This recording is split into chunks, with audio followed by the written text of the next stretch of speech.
다양한 직업 이야기를 전하는 잡아대입니다. 오늘은 시대별 직업에 대해서 알아보도록 하겠습니다. 먼저 조선시대로 거슬러 올라가 보겠습니다.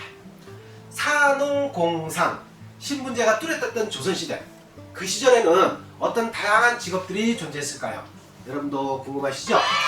우선 농업이 주된 사회였기 때문에 농업 종사자가 많았을 거고요. 그 다음 어업 종사자, 사냐초를 캐는 사람, 배 짜는 사람, 전국을 떠돌며 장사하는 보부상, 그리고 당시 불대장이라 불리던 그릇을 만드는 사람이 있었는데요. 구리장이나 동장, 사기장같이 그릇의 주된 재료에 따라서 각기 불렸다고 합니다. 그리고 과수 재배자, 옷 만드는 일, 염전 종사자, 삼을 캐던 신마리, 주모, 그리고 해외 무역상, 단순 품팔이도 있었다고 하네요. 한편 글이나 책을 베끼는 사수라는 직업도 있었다고 합니다. 그리고 학식이나 어떤 전문적인 분야에서 뛰어난 사람으로서 조선시대 과거 시험의 답안지 내용을 전문적으로 대신 지어주던 거벽이라는 직업도 있었습니다.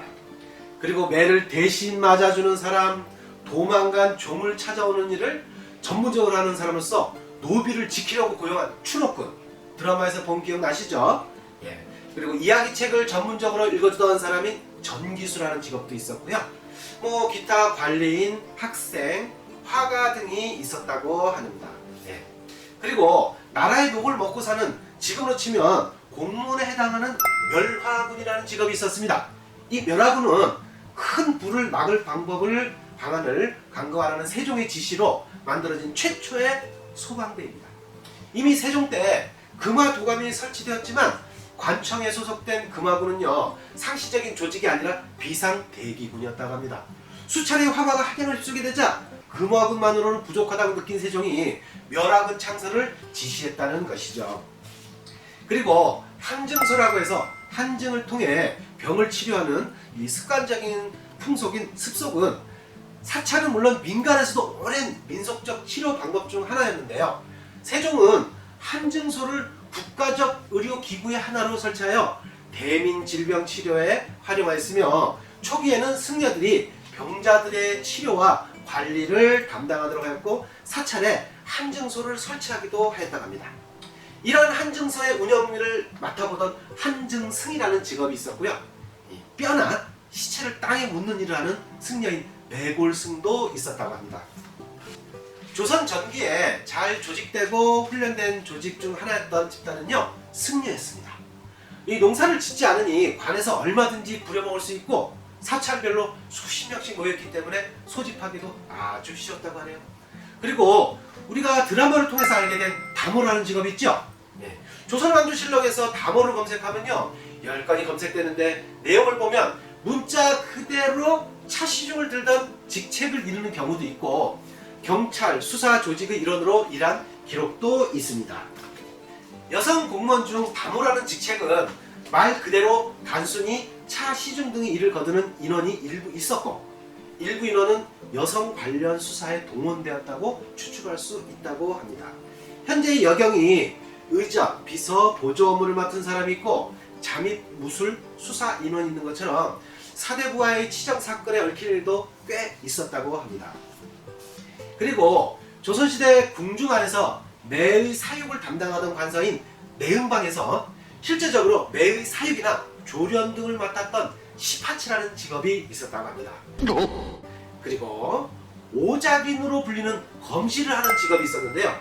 지금도 사람이 사망하면 의사가 사망 진단서를 작성하죠. 네. 사망 원인이 분명치 않을 경우에는 검시를 하는 것처럼 과거에도 검시가 있었다고 합니다.